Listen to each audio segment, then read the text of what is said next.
আমার প্রিয় মোহাম্মদ, তুমি প্রতিদিন ছাগলের জন্য ঘাস সংগ্রহ করো। তুমি এতটাই যত্ন করে এই কাজটা করো যেন এই পশুগুলো তোমার খুব আপন। আমার তো মনে হয় যে তুমি খোলা মাঠে একা একা ঘুরে বেড়াতে খুব ভালোবাসো।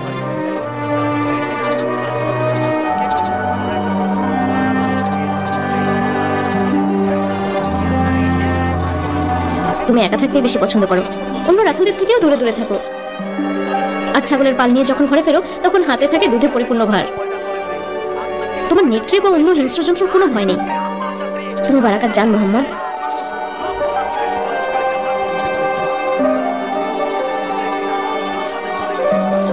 হে আল্লাহ, মোহাম্মদের উপর রহমত বর্ষণ করো। হে আল্লাহ, আমিনার উপর রহমত বর্ষণ করো।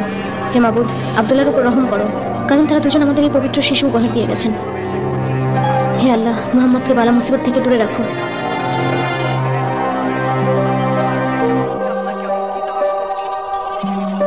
প্রিয় মোহাম্মদ, ও আমার চোখের মণি, আমি তোমার জন্য খাবার নিয়ে এসেছি, দেখো।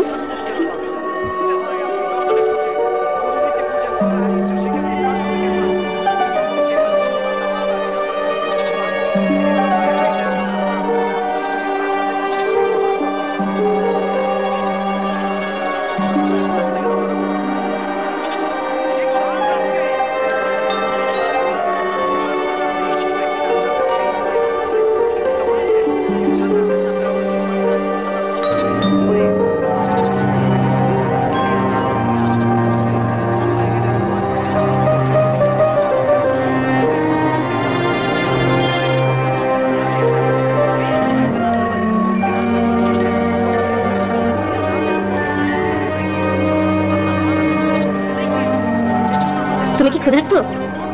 এসো খাবার খেয়ে যাও। 4টা খেজুর নিয়ে এসেছি আর একটু দুধও এনেছি। জানি না এটুকু খাবার তোমার জন্য যথেষ্ট কিনা, কিন্তু আমি জানি তুমি সবটুকু শুকরিয়া করে খাবে। আল্লাহর রহমতে তুমি দিনভর কঠোর পরিশ্রম করো, তারপরেও তুমি সুস্থ সবল থাকো। তুমি আমার জন্য এবং আমাদের পরিবারের জন্য আনন্দের উৎস। এসো আর খাবার খেয়ে যাও আমার প্রিয়, আমার বাচ্চা। আমি আজকে তোমার খাবার শেষ না করা পর্যন্ত তোমার সামনেই বসে থাকবো। তুমি যদি দুধের খাবারটা না খাও তাহলে কিভাবে সুস্থ থাকবে, কিভাবে পরিশ্রম করবে? তোমার এই মা বারাকাত তোমাকে অনেক ভালোবাসে।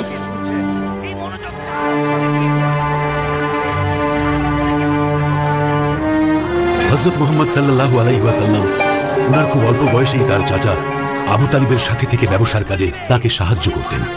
তিনি কাজ ছাড়া বসে থাকতেন না। এছাড়াও তিনি মক্কায় নিয়মিত মেষ পালন করতেন। আল্লাহর রহমত সবসময় তার সাথেই ছিল। তিনি যেখানেই পশু চড়াতে যেতেন সেখানেই সবসময় ঘাস পেতেন। তিনি পশুদের খুব ভালোবাসতেন। একটা সময় মক্কার সবাই চাইত তারা যদি মেষ দেখাশোনার জন্য মুহাম্মদের মতো কাউকে পেত।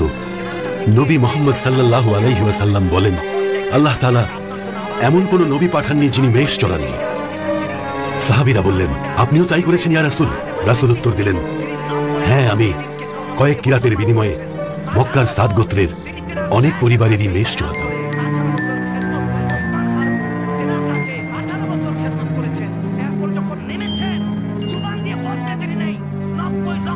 তুমি কি করছো বারাকা?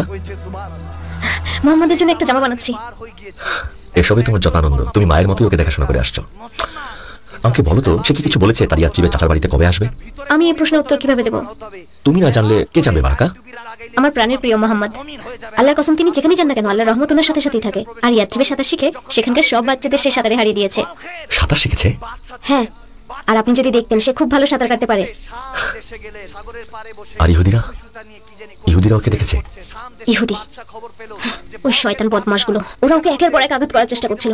আমি বুঝতে পারি না তো ছোট একটা ছেলে তাদের কি সমস্যা করেছে। আমি বুঝতে পেরেছি বারাকা। কাবার মালিক, রক্ষা করো আমার ভাতিজাকে, রক্ষা করো মুহাম্মদকে। হে মক্কাবাসীরা, হে পবিত্র নগরীর বাসিন্দারা, ভাগ্যরক্ষক তোমাদের এখানে এসেছে। আমার নাম শোনোনি তোমরা? তোমাদের সন্তানদের নিয়ে এসো, তাহলে আমি তাদের ভাগ্য বর্ণনা করে দেব।